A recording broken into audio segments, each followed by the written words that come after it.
Olá, dentistas e pacientes que acompanham esse canal. Hoje nós vamos falar sobre o pós-operatório de cirurgia ortognática. Você que é um paciente e vai realizar sua cirurgia esses dias, ou então você fez sua cirurgia e agora? O que esperar? O que vai ser? O que vai acontecer amanhã? Como é que vai ser o meu pós-operatório? Então hoje eu vou trazer detalhadamente as mesmas orientações que eu passo para os meus pacientes no período pré e também no pós-operatório, tá bom? Então fica aqui nesse vídeo que você vai ter um conteúdo bem legal agora.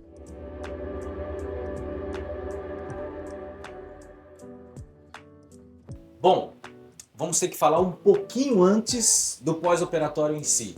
Na verdade, na semana anterior. Uma semana antes, mais ou menos, do tratamento, eu revejo todo o meu planejamento com o meu paciente, mostro para ele o planejamento virtual, testo os guias cirúrgicos e lá eu já falo exatamente como vai ser o pré-operatório. Porém, faltando 1 ou 2 dias para a cirurgia, eu chamo de novo o paciente no meu consultório.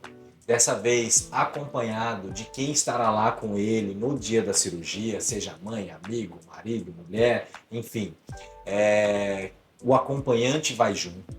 E aí eu vou passar para o meu paciente exatamente como vai ser o pós-operatório dele. E por que eu faço isso? Para que tudo o que acontecer com o meu paciente não seja uma novidade. Meu paciente vai estar preparado para o pós-operatório. Porque ele vai sair de uma condição onde ele está ali, basicamente normal, digamos assim, e ele vai para um pós-operatório que ele nunca passou, que é estranho para ele, que vão ter novidades. Então, como eu antecipo para o meu paciente tudo que ele vai passar, nada disso vai ser uma novidade. Então, quando acontecer, por exemplo, nossa, mas isso aqui que está acontecendo comigo, tranquilo, o Dr. Rafael falou para mim que era normal. Essa é a melhor forma de ter um pós-operatório tranquilo, de deixar o paciente confortável nesse pós-operatório de ortognática. Bom, nessa consulta, né, um dia antes da cirurgia, meu paciente sempre me pergunta, eu já falo para ele, e aí, quais as dúvidas que ainda ficaram? E aí uma das dúvidas que ele sempre traz é, doutor, eu vou ficar quanto tempo no hospital e quanto tempo dura a minha cirurgia? Eu sempre respondo meus pacientes da mesma forma, cirurgia tem hora para começar e não tem hora para acabar. Porém, o tempo de cirurgia é interessante porque quanto mais reduzido for esse tempo, menos tempo o paciente fica exposto às medicações, às drogas anestésicas e menos vai existir manipulação da parte óssea e da parte muscular, de tecido mole. Então a recuperação do paciente, o edema, vai ser muito melhorado se o nosso tempo de cirurgia for curto, tá bom? Pessoalmente, a nossa equipe costuma fazer nossas cirurgias em 3 horas e meia no máximo, tá? É um tempo muito bom. A maioria das cirurgias ortognáticas costuma durar uma média de 5, 6, às vezes até 7 horas. Então nós temos esse tempo bom. E quanto tempo o paciente permanece no hospital? Bom, também respondo da mesma maneira sempre. Você vai ficar lá, meu paciente, quanto tempo for necessário, tá? Porém, na grande maioria dos casos, para não dizer praticamente 100% dos casos, nesses últimos 5 a 8 anos, os pacientes não têm ficado mais do que 24 horas no hospital, tá? Isso tem sido tempo suficiente para o paciente ter todos os parâmetros para ir para a casa dele. Quais são esses parâmetros? O paciente tem que estar andando, comendo, fazendo xixi, sem queixa nenhuma, sem queixa de dor, se alimentando normalmente pela boca, falando, enfim, tem que estar sentindo bem e confiante para ir para casa. Além disso, existem os parâmetros hospitalares, né? Dos sinais vitais. Temperatura, pressão, respiração, tem que estar tudo regularizado. Se o paciente apresentar tudo isso, e como eu disse, praticamente todos apresentam, em um dia, menos de um dia, o paciente já pode terminar sua recuperação no conforto de sua casa. Então, o que é normal você sentir no seu pós-operatório? É muito provável que você estará sem sentir essa região da face, ao lado do nariz, do lábio superior, e também essa região da bochecha e do lábio inferior. Existe o nervo infraorbital e o nervo alveolar inferior, que corre respectivamente na maxila e na mandíbula, e esse nervo está muito próximo da área da cirurgia, então uma manipulação dele, um deslocamento dele ali no momento do procedimento cirúrgico vai gerar uma parestesia, que é essa ausência de sensibilidade. Não é algo para se preocupar, porque ele vai voltar, só precisa ter muita paciência, tá bom? Aqui na região da maxila, em 2 a 3 semanas, basicamente 100% já volta ao normal, no máximo em um mês. Embaixo tem uma chance menor de ocorrer, 30, 40% de chance de ocorrer de um lado ou de outro, e vai levar algumas semaninhas a mais, tá bom? Em geral, de 2 a 4 meses para uma recuperação praticamente completa, tá? E claro, vão existir manobras de fisioterapia, de laser, massagem, bolsa de água quente, uma série de procedimentos, medicações, uma série de procedimentos e cuidados para a gente acelerar essa recuperação do nervo. Uma coisa que você vai sentir em relação à recuperação do nervo é formigamento. Tem pacientes que dizem que está com uma sensação de queimação, outros dizem que está formigando, outros dizem que está sentindo um pouquinho de coceira. Isso é normal, isso vai acontecer e é bom que isso aconteça, porque é um sinal de que o nervo está se recuperando. Outro item muito importante que às vezes preocupa o paciente é o inchaço, tá? Você vai ficar inchado, isso faz parte do procedimento, é normal.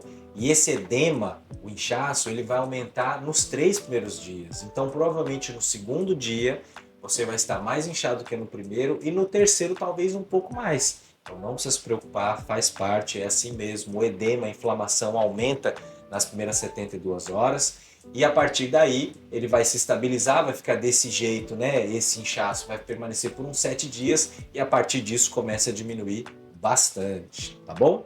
Para ajudar nesse edema, você vai aplicar gelo, bastante gelo, só nos primeiros 3 dias. Por que só nos primeiros 3 dias? Porque é o momento em que tem um aumento da inflamação. Então, depois do terceiro dia, essa inflamação se estabiliza, não precisa mais do gelo, ok? E esse gelo vai ser aplicado de hora em hora, a cada 2 horas no máximo, por um período de 10 minutinhos. Coloque um paninho no rosto, né, para você ter um cuidado aí de não queimar a pele. E lembre-se de não ultrapassar 3 dias de gelo, tá bom? Depois, a partir do 4º dia, já é interessante colocar bolsa de calor, a compressa de água quente, para fazer exatamente o contrário do frio. O frio vai fechar um pouquinho os vasos para limitar, controlar um pouco o quanto sai de inflamação. O calor faz o contrário, ele dilata, ele abre um pouquinho os vasos para absorver justamente essa inflamação que existe. Então, eu sempre coloco na orientação dos pacientes com 4 dias, mais ou menos, uma bolsa de água quente com massagem dessa região. Outra coisa muito importante, a higienização. O paciente tem que higienizar normalmente a boca, tá? Inclusive lá no pós-operatório imediato, quando eu vou ver meu paciente na primeira noite de cirurgia, eu chego e além de alguns cuidados do hidratante labial, do rinossoro, que eu já vou explicar para vocês, eu escovo também os dentes do meu paciente e mostro para ele que é possível escovar a boca inteirinha e a língua também, tá? Então é imperativo isso para que não acumule alimento. Esse acúmulo de alimento pode gerar uma infecção e abrir as feridas, tá bom? E a gente tem uma complicação. Então a higienização é fundamental. A dica é: compre uma escova de dente macia e pequena, talvez até uma escova de dente infantil. Isso facilita ela chegar nas regiões mais profundas ali que pode haver alguma dificuldade, tá? A dificuldade pode vir porque a boca vai abrir um pouquinho menos, não se preocupe. Faz parte do procedimento, é um mecanismo de defesa da musculatura, tá? Então a musculatura trava um pouquinho porque ela foi deslocada, foi movimentada e com o tempo isso volta ao normal. Lá por 10 a 15 dias a gente acaba instituindo uma fisioterapia pós-operatória para ir auxiliando nessa abertura de boca, tá bom? Mais 2 coisas importantes nos cuidados locais. O narizinho vai ficar um pouco entupido, então é interessante usar um rinossoro, um soro hipertônico em spray ou em jato para manter o nariz bem liberado e também o hidratante labial, porque os cantinhos da boca e o lábio podem ressecar um pouco. Então são 2 coisas importantes para você fazer uso também. Mais uma coisa importante é que o tubo da anestesia passa pelo nariz e vem aqui para a garganta, então às vezes o paciente vai engolir, vai sentir um pouquinho arranhando a garganta. É normal, 2, 3 dias isso já vai se recuperando, tá bom? Alimentação. Alimentação nos primeiros dias, nos 3 primeiros dias fria, tá? Líquido e pastosa. Depois ela passa a ter uma temperatura que o paciente desejar. Na primeira semana é mais indicado também líquido e pastoso para o paciente, mas praticamente todos os meus casos, a partir da primeira semana eu já instituo alimentação macia, tudo bem macio para o paciente, para auxiliar na quantidade e na qualidade de alimentação para ele que ele se recupere o mais breve possível. Em termos de medicação, são medicações básicas, tá? Um anti-inflamatório, um analgésico, um antibiótico. Isso é suficiente para o paciente passar o seu período pós-operatório sem dor, sem incômodo. Eu passo para os meus pacientes uma medicação analgésica um pouco mais forte, tipo um Tramal, um Ontilex, apenas de resgate, caso ele sinta dor. E a grande maioria dos pacientes não faz uso dessa medicação. E seguindo bem esses cuidados pós-operatórios, né?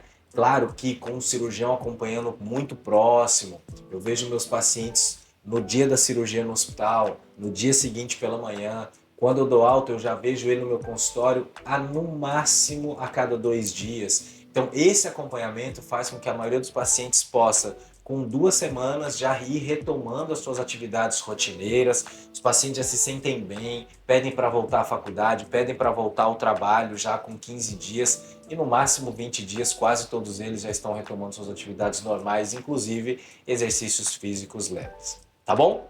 Basicamente, essas são os principais eventos, digamos, as novidades que o paciente vai precisar encarar. Gostou desse conteúdo? Achou interessante essas dicas? Tem alguma dúvida? Escreva aqui nos comentários, deixa a sua dúvida. Quer participar? Quer sugerir algum tema novo? Deixa aqui também. E não deixe de curtir, de compartilhar esse vídeo, de se inscrever aqui no canal. Isso fortalece bastante e ajuda com que mais conteúdo desse tipo venha até vocês. Tá bom? Até breve, até o próximo vídeo.